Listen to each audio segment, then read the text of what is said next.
గుంటూరు సమీపంలోని నల్లపాడు చెరువును కేంద్ర మంత్రి పెమ్మసాని చంద్రశేఖరరావు పరిశీలించారు. పత్తిపాడు శాసనసభ్యుడు రామాంజనేయులు, నగరపాలక సంస్థ కమిషనర్ పులి శ్రీనివాసులతో కలిసి మంత్రి చెరువును, ఆ పరిసర ప్రాంతాలను పరిశీలించారు.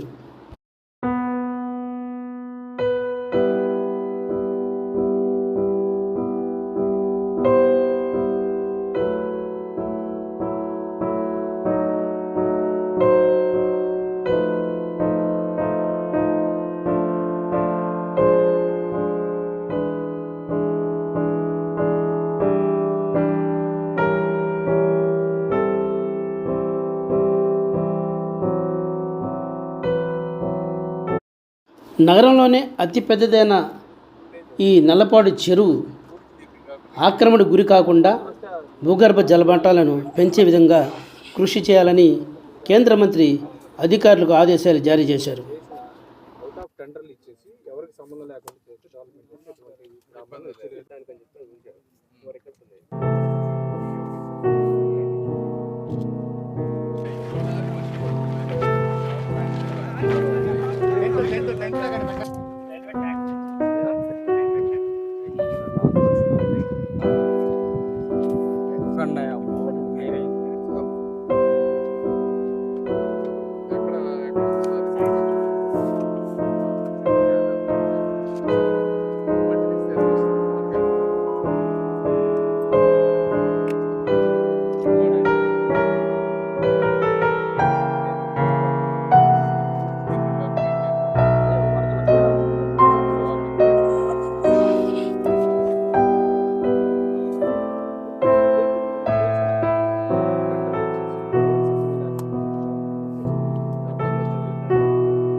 ఈ చెరువును వాకింగ్ ట్రాక్, ఓపెన్ జిమ్లను పిల్లల ఆట వస్తువులతో తయారు చేసి ప్రజలకు అందుబాటులో ఉండే విధంగా చేస్తామని కేంద్ర మంత్రి తెలిపారు.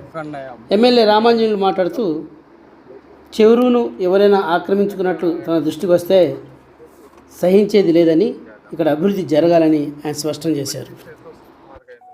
చెరువు అభివృద్ధి కోసం తగు ప్రణాళికలు సిద్ధం చేసి అభివృద్ధి చేస్తామని నగరపాలక సంస్థ కమిషనర్ పులి శ్రీనివాసులు తెలిపారు.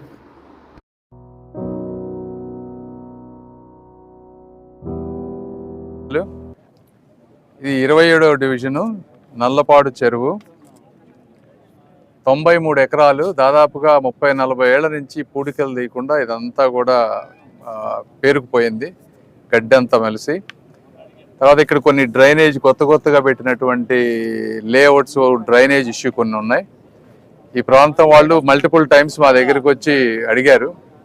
ఈ పూడికలంతా తీసి గవర్నమెంట్ కాంట్రాక్ట్ ద్వారా థర్డ్ పార్టీని, ఒక అథెంటిక్ సోర్స్ని తీసుకొచ్చి పూడికంతా తీస్తే 10-12 కోట్ల రూపాయల డబ్బు వస్తుంది. దాంతో మాకు మంచి ఒక ప్లే గ్రౌండ్, చుట్టూ వాకింగ్ ట్రాక్ చేసి ఈ ఏరియాకి వాటర్ సోర్సెస్ పెంచమని అడుగుతా ఉన్నారు. డెఫినెట్గా అంతా చూసాం ఈరోజు. తప్పనిసరిగా ఇది నెక్స్ట్ టేకప్ చేసి చేస్తాం. దీని గురించి రాజ్యలక్ష్మి గారు, వాళ్ళ పిల్లలు, వీళ్ళు యాక్చువల్గా ఇండిపెండెంట్గా కార్పొరేటర్గా గెలిచారు. వీళ్ళు గెలిచినప్పుడు ఇది చేస్తానని చెప్పి ప్రామిస్ చేశారు. వీళ్ళందరూ మా ఆఫీస్కి వచ్చి మాకేం వద్దు, అది ఒక్కటి చేసి పెట్టమని అడుగుతున్నారు. కుర్రాళ్ళు కూడా చాలా ఇదిగా ఉన్నారు, నిజాయితీగా. డెఫినెట్గా ఇది చేసి ఈ ప్రాంతంలో వీరికి అదేవిధంగా ఎమ్మెల్యే గారికి అందరికీ కూడా మంచి పేరు తీసుకొచ్చే విధంగా చేసుకొస్తారు. సాంబిరెడ్డి గారి కోరిక తప్పనిసరిగా. Thank you.